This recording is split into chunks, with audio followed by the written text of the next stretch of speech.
William Gargan stars as Barrie Craig, confidential investigator.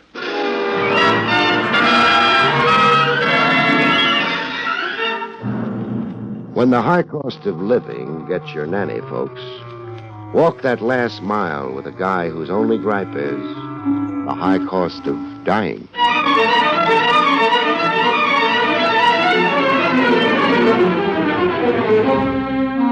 The National Broadcasting Company presents William Gargan in another transcribed drama of mystery and adventure with America's #1 detective, Barrie Craig, confidential investigator.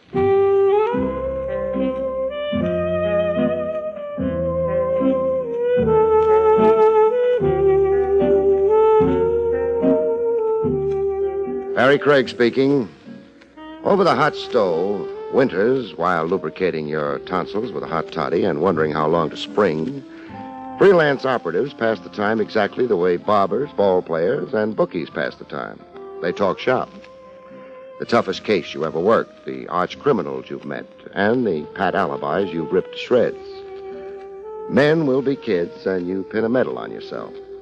The medal I always cop off comes when the bragging gets around to the most dough, the most loot at stake in a case. My topper is a modest $40 million. I got the case in the back row of a 40-cent movie house over on 3rd Avenue. A Miss Briggs came looking for me, with an usher behind her throwing a spotlight on me with his flash. Mr. Craig. A tall lady in stiff corsets who looked like somebody's loyal girl Friday paging me. Mr. Craig. Sit down and enjoy a movie, Miss, Briggs. Miss Briggs. I can't stay, thank you. You are Mr. Craig. Red top, handsome though rugged, the outdoor look. Am I describing myself or flattering myself? You're describing yourself, yes. Then I'm Barrie Craig, and that's for sure. Have some popcorn. I must talk to you, but please not here. In the lounge. Gregory Peck will be awfully mad if I walk out on him. Please, Mr. Craig, people are staring. How did you corner me like this? Jake, your elevator man. He said you were always here in the back row, taking your afternoon nap when you weren't busy. Jake, huh? Snake in my bosom. Remind me not to confide in him so much.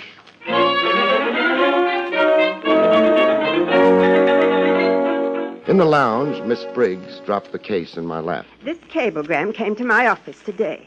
What's your office? Branch Talbot, attorney at law. I'm Mr. Talbot's secretary. Old Faithful, huh? I've been with Mr. Talbot for only 9 years. Oh, you're only breaking in. Miss Briggs, hire a confidential operative to meet Clipper, arriving tonight. Tanglewild Airport. Check time. Talbot. What's the emergency? My employer, Mr. Talbot, is returning from abroad, from Portugal, with a client, Floyd Spencer, Jr. You pointed that up like I ought to know the name.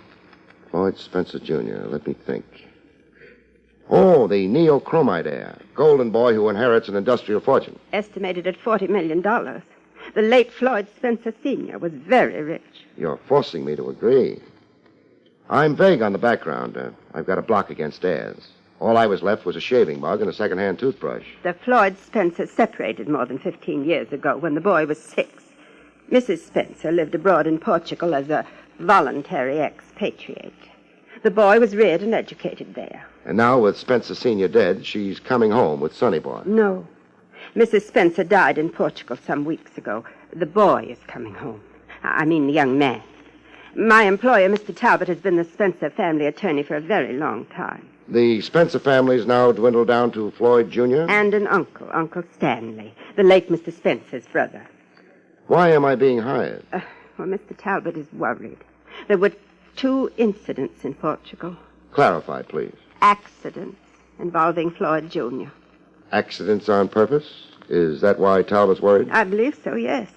The estate, the size of the fortune, and young Spencer's long estrangement from his deceased parent, the long exile, as it was, well, there could be complications. Homicidal complications, that is? I don't want to use the word recklessly.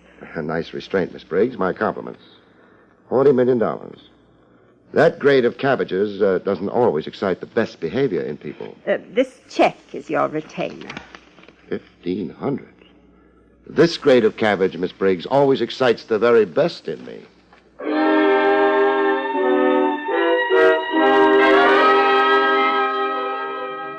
Fog lay over the Tanglewild airport like blotches of green and gray paint hanging midair. I waited on the edge of the landing field, close as I could get without risking sudden decapitation. And then when the Sky Giant sat down to unload, I changed stations and got close to the passenger walk, looking to identify Talbot from a picture Miss Briggs had equipped me with. Talbot simplified everything by identifying me. Mr. Craig? On the job with a bright and shining face. I can barely see it in this miserable fog. Where's Spencer Jr.? He's right behind me. Floyd, meet Barrie Craig. How do you do? This is Paul Shandor, Mr. Craig. Paul Shandor?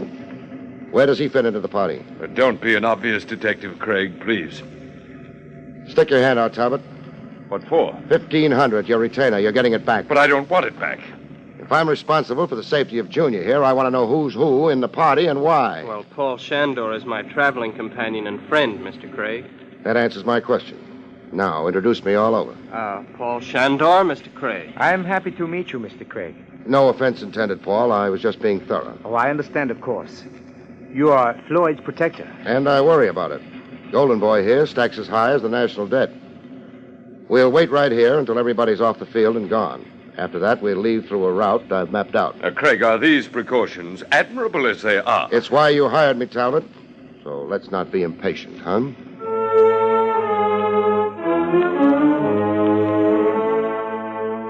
The first pot shot at $40 million commenced as we crossed the field toward a private door in the administration building. The gunner wearing the fog for a shroud.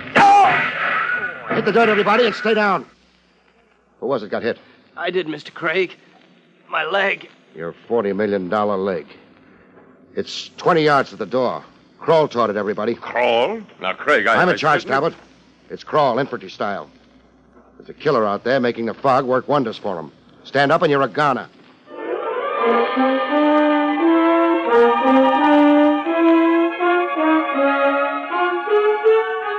In the administration building, Spencer Jr. got his leg wound cleaned and cauterized and a shot of penicillin to keep bacteria from getting ideas. It's only a superficial flesh wound, the doctor says.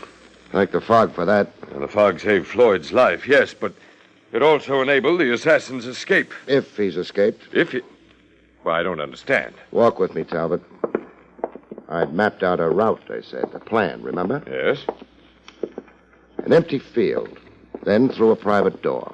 Just our party. Once in that door, 2 airport cops were to fall in with us. Stay with us until we climbed into a waiting limousine. That's well enough conceived. If only the assassin hadn't chosen the field itself for an ambuscade. He wasn't always there. He got on the field after the clipper landed and emptied. I don't follow. Oh, in here. I had the big searchlights play over the field before we started across to the administration door. Yes, there were searchlights for a moment. Then 2 blinks, stop, 1 blink, to signal me everything was okay before our party started to cross. Our gunner sneaked onto the field through the same door we were heading toward. But why through the same door? Because he had to, for timing and target range. The regular field gates measure 250 to 400 yards away. Oh, and the fog would make such marksmanship improbable. Make it impossible. Your stress on that same door and on the time element, it obviously has significance. It does. It signifies Joe Potato. Joe Potato? Over there on the bench. I brought him out with me. Joe takes pictures with an eye for goons, creeps, and connivers. Oh, Joe, come here. Hey, Craig, I don't want to be waiting around long. It's drafty in here. No good for my rheumatism. Meet a friend, Joe. Mr. Talbot, Joe Potato. Hey, I've been telling you, nix on the nickname, Craig. It ain't doing me no good socially. Oh? What other name have you got? Well, I like Joe the photographer. It's got advertising in it. Oh, clever. Clever. So let me sell you the picture already in blow, huh? You got it developed?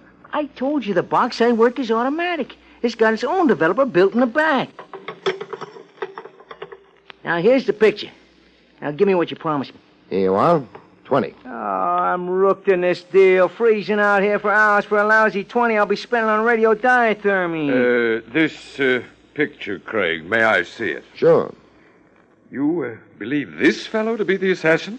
Tell Talbot, Joe. Only one guy went out that private door, and that picture's him.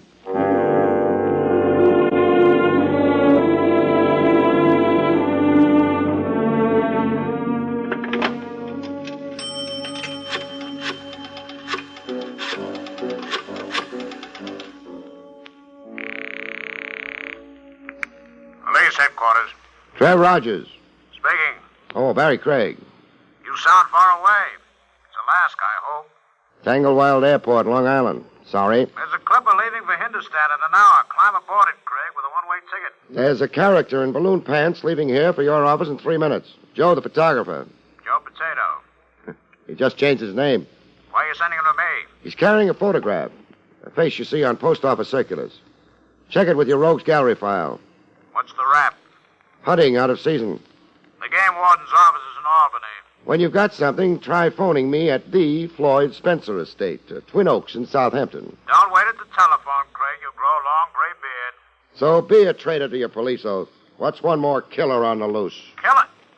Craig, I insist. Goodbye now. Craig!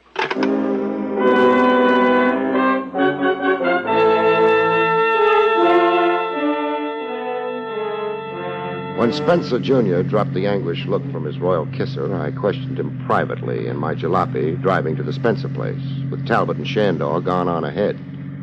I wanted information, and I also wanted the bang of being all alone with $40 million. I'm not sure I understand your questions, Mr. Craig. Excuse my peasant English. You're a target for murder, Sonny. Yes, I apparently am. There were 2 other attempts on you abroad. I want to know about them. Well, a fall from a horse during a polo match. The stirrup had suddenly torn free. There were evidences of a knife. The straps had been tampered with.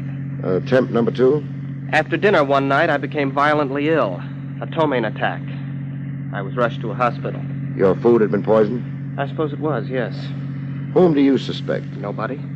If I have enemies, I don't know them. Who profits by your death? Who profits? The estate. Who gets it? Oh, well, my Uncle Stanley, I suppose. He's the closest relative I have. Is there any other information you think I should have? I don't want to attach importance to something possibly imaginative or a pure coincidence. Let me interpret it. You tell it. Well, for weeks, in Lisbon, in Cairo, and later again in Lisbon, I had the feeling I was being followed and watched. I'd turn unexpectedly and see a person somewhere in the background. Always the same person. Describe this person. A bland face, like an Oriental's is bland. A man of dainty size, simply clothed, and wearing a fez. A fez? Yes, a bright red fez. Where did you see him last? I dislike saying this positively. Then say it negatively, only say it. I'm not sure, but that he wasn't on the clipper coming across. There was such a person, a face reminiscent of the man I've described, only... Only? Well, he wasn't wearing the fez. Missing those ditches is like hedge hopping. You see what I see up ahead? A barrier across the road. A pole between 2 wooden horses. Not a lantern or flare to mark it. There's a sign tacked on it. Can you make out what it says? Detour, road repairs ahead. The arrow points left. Would a detour left? Yeah.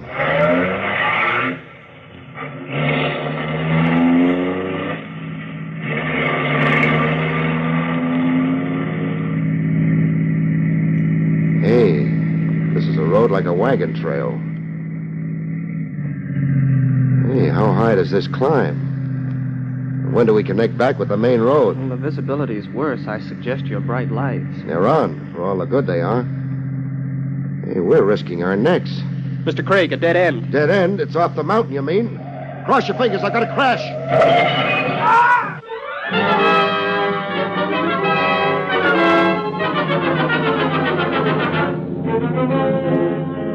I came out of the concussion worrying about a tooth on the lower gum. Pushed my tongue against it, and it swung like an old-time saloon door. Damages to the car look minor. Dented grille.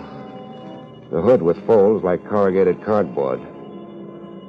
I stood beside the car, breathing in deep, refueling my lungs, before I remembered to worry about Spencer Jr. The kid lay unconscious on the front seat where he'd been riding beside me. Quiet, with his eyes wide open, like a guy stunned into a trance. Normal enough reaction to a car burrowing itself into a cliffside. Chafe his wrists to get the blood circulating, and he'd come to as good as new. Spencer. Spencer. Only thing, Spencer Jr. wasn't coming to, ever. I was rubbing the wrists and patting the cheeks of a dead man. I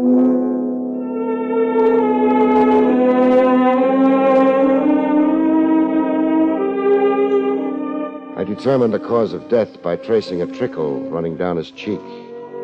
Trickle of blood that bounced off his collar and soaked into his clothes.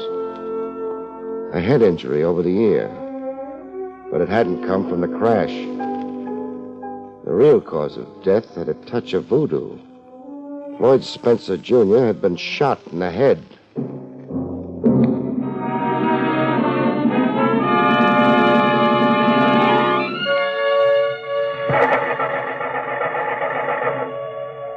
I tried starting the car without any luck. My jalopy would need towing. That is, if a tow car would dare up the old wagon road.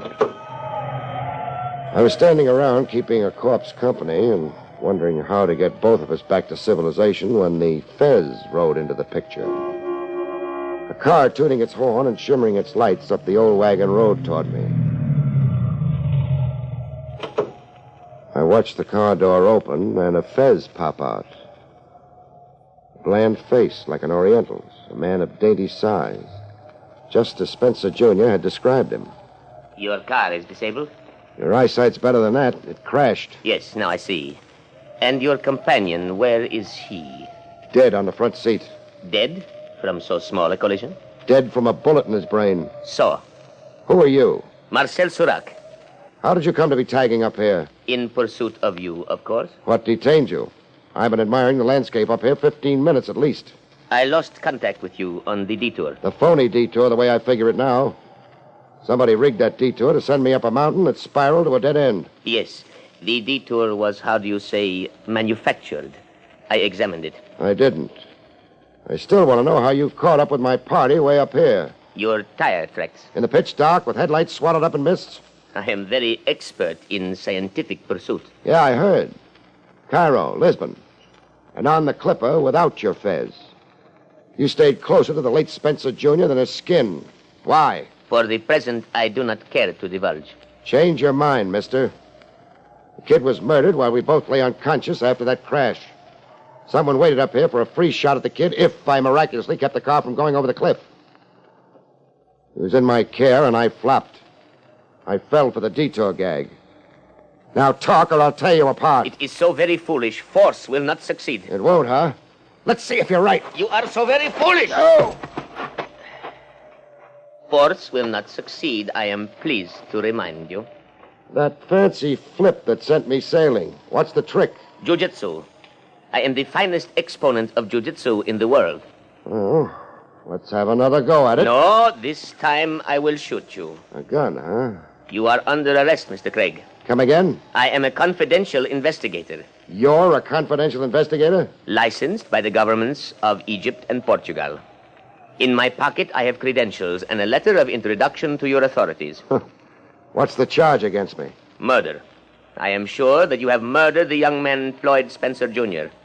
Please to enter my car. Sure. In a minute. Please, now. I gotta tie my shoelace. Okay. Tied it. Oh! I'm the foremost pitcher of rocks in all of the boroughs in greater New York, except Brooklyn.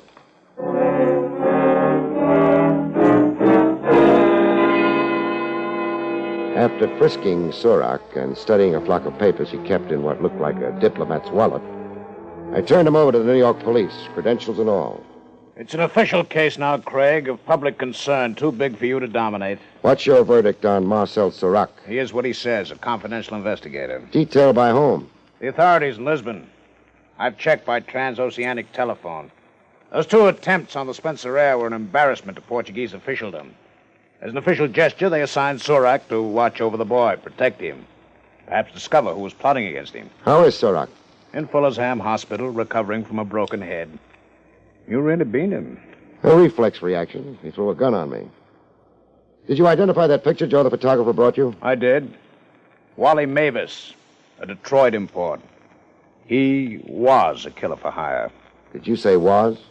Distinctly. Don't tell me. Mavis was found dead at the foot of a cliff by state troopers. An automobile wreck. Foot of a cliff? You couldn't be referring to the cliff I almost went off. Mavis took the same arranged detour you did. Only didn't have the wheelsmanship at the dead end. Mavis muffed killing Spencer Jr. in the airport fog. So? So his employer shut him up forever. His employer, huh?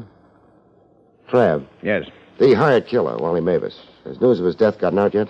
Gotten out? To the press, over the radio, to John Q. Public. Well, no, it hasn't, I don't think. Mavis was identified hardly an hour ago. Keep it like that. Mum, undisclosed. Wally Mavis wasn't shut up. He's in the police hospital. He survived the wreck.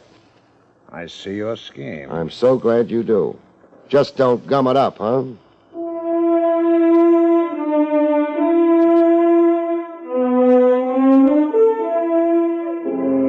The ancestral home of the Spencers, Twin Oaks, had the usual high stone fences and baying hounds. Inside, at long last, I got to meet Uncle Stanley. Where is my nephew, Mr. Did you tell me your name now? 3 times. Outside the door, at the door, and in the vestibule. Oh, so you did. You're Mr. Howard. Craig. Well, my nephew was coming with you, the lawyer Talbot said. Now, where's my nephew? In the morgue. The morgue, did you say? I said. He's dead. He was murdered. Oh, now was he? Is that all the reaction? Huh? Oh, what did you say now? I said, where's the reaction? You lost a favorite nephew. Favorite? Oh, the boy was no favorite of mine. I noticed. 15 years in that foreign land and coming home now to steal what belongs to me. Where did you say he is now, did you say, huh? Taking in a movie. Where's Talbot and Paul Shandor? Sitting in the library. The boy's no favorite of mine. 15 years in that foreign land, and now he comes home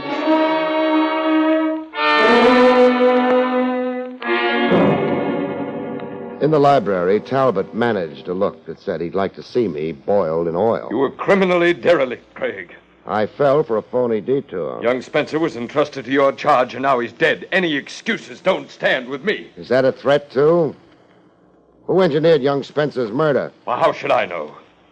Try to guess. I'm staying with this case until I nail the murderer, Talbot. Neochromite. What about neochromite? It's the keystone to the entire Spencer fortune. An industrial synthetic more revolutionary than plastics. It's the bellwether of the stock market. Shrewd traders have made fortunes in its market rise. Shrewder traders have made greater fortunes in its market fall. Too complex for me. Where's the motive for murder in neochromite? I'm speaking hypothetically, mind you. Floyd Spencer Sr. kept iron control of neochromite. Spencer control was jeopardized when he died. And Spencer control is over with young Spencer's murder. Is that the idea? Neochromite becomes a free-for-all? Yes. There are literally scores of manipulators who can profit by young Spencer's death. Scores of murder suspects. The stakes are beyond imagination. Suppose now we limit our imaginations to Uncle Stanley. Only hypothetically, mind you. What's Uncle's state of mind? Feeble. You've talked to him. How about his state of energy? Energy? To hire a professional killer, then go it alone and rig a phony detour sign. Then hide out on a mountaintop and fire a bullet into his nephew's brain. It takes energy and zip and muscle. Also some mental coordination. Does old Uncle add up to it? Oh, possibly. He's spry enough, remarkably active, in fact, for his age, and charged with hatred. Hatred? Hatred for the wife and mother who deserted his brother, the late Floyd Spencer Sr. Hatred for the boy come home to usurp a fortune. A nice try, Talbot. Well, what did you say? I said a nice try. Scores of suspects, generally, and a mentally defunct uncle, specifically. A nice try. To make the situation beautifully confused, but it won't work. Just what nonsense is this, Craig? The hired killer. The one knocked off as a precaution because I'd connived a photograph of him. I'm referring to Wally Mavis, brought in from Detroit. He didn't die, Talbot, as scheduled. Therefore? Nice acting. Nice facial control. You'd be an Academy Award bet in pictures if you weren't going to the electric chair. Craig, you've lost your mind. I won't stand here and listen to you. Then you lie here. No! Mavis survived the car wreck. He lived to confess who hired him. The last I heard, Mavis talked 28 pages of police evidence. On page 1, he named you. Mavis named me? He spelled your name out big. He swore you hired him to murder Floyd Spencer, Jr.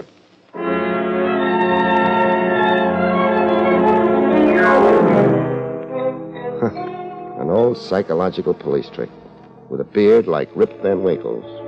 But how it worked. Talbot was too much of an amateur in murder to smell out the trick or hold off from singing out his guilt in a voice that started out baritone and ended falsetto. Trev Rogers motored himself over to Twin Oaks for some postmortems. So Talbot had looted the Spencer estate and was afraid of an accounting. Check. An accounting. Forced by young Spencer, and Talbot would go to jail. Talbot wanted time, lots of time. He hoped to make good his theft from the Spencer estate through neochromite. Buy cheap. Profit by the confused market reaction created by the murder of the Spencer heir. Mm-hmm. Buy cheap, then sell high. That's the whole story. Hiring me was a camouflage, a screen to hide behind. Not very clever. In my book, hiring you made Talbot a prime suspect.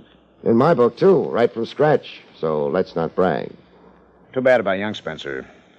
21 with $40 million. The whole wide world his for the taking. Kind of a sad end for him. Don't shed tears, Trav, for the wrong corpse. The wrong corpse? Take a gander at this snapshot. I found it on Marcel Serac when I frisked him. Huh. It's a picture of young Spencer's traveling companion, Paul Shander. There's a spitting of rust on your mental machinery, Lieutenant. Say, wait a minute. Paul? Yes, Mr. Craig.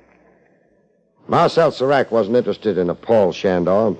His assignment was Floyd Spencer, Jr. Yes, of course. I guess this snapshot Serac carried on him to be Floyd Spencer, Jr. As a matter of fact, I guess you to be Floyd Spencer, Jr. Yes. I am Floyd Spencer.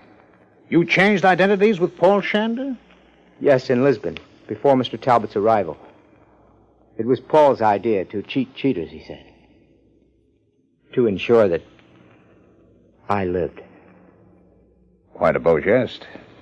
To do what he did for you. Laying down his life for a friend. Paul was a beau geste. All through him, Lieutenant. He was a man I could never be.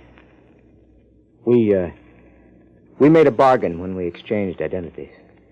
What was the bargain? That if he lost his life, I would lose my fortune. Lose it? How? Give it away. Befriend the world was how Paul put it. And will you? I'll try to keep to my bargain. I, too, want very much to be a beau geste. $40 million. And, brother, does this sad old world need befriending? Good night, folks. See you next week.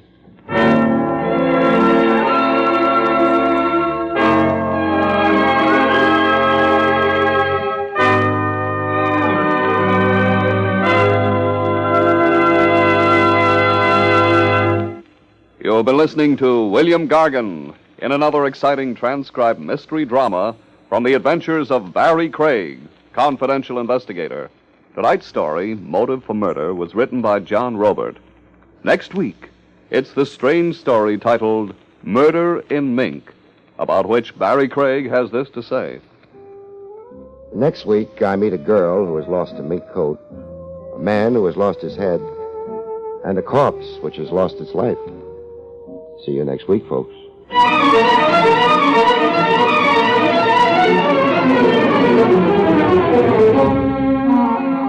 Featured in the role of Talbot was Arnold Moss.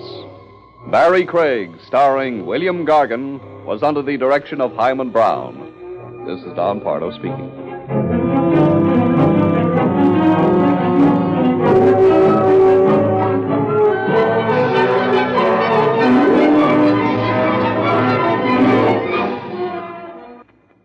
Next, Robert Montgomery presents Something Different in News Analysis on NBC. In the lounge, Miss Briggs dropped the case in my lap. This cablegram came to my office today. What's your office? Branch Talbot, attorney at law. I'm Mr. Talbot's secretary. Old Faithful, huh? I've been with Mr. Talbot for only 9 years. Oh, you're only breaking in. Miss Briggs, hire a confidential operative to meet Clipper, arriving tonight. Tanglewild Airport. Check time. Talbot. What's the emergency? My employer, Mr. Talbot, is returning from abroad, from Portugal, with a client, Floyd Spencer, Jr. You pointed that up like I ought to know the name. Confidential investigator.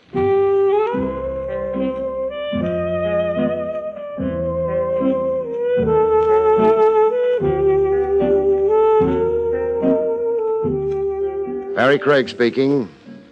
Over the hot stove, winters, while lubricating your tonsils with a hot toddy and wondering how long to spring, freelance operatives pass the time exactly the way barbers, ball players, and bookies pass the time.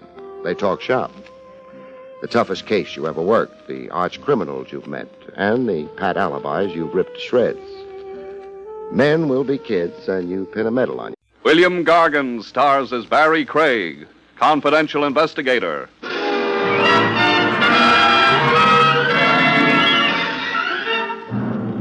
When the high cost of living gets your nanny, folks, walk that last mile with a guy whose only gripe is the high cost of dying.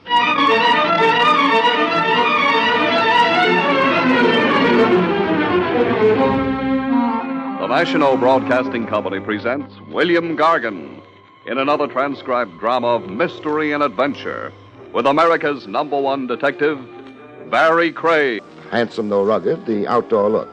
Am I describing myself or flattering myself? You're describing yourself, yes. Then I'm Barrie Craig, and that's for sure. Have some popcorn. I must talk to you, but please not here. In the lounge. Gregory Peck will be awfully mad if I walk out on him. Please, Mr. Craig, people are staring. How did you corner me like this? Jake, your elevator man, he said you were always here in the back row taking your afternoon nap when you weren't busy. Jake, huh? Snake in my bosom. Remind me not to confide in him so much.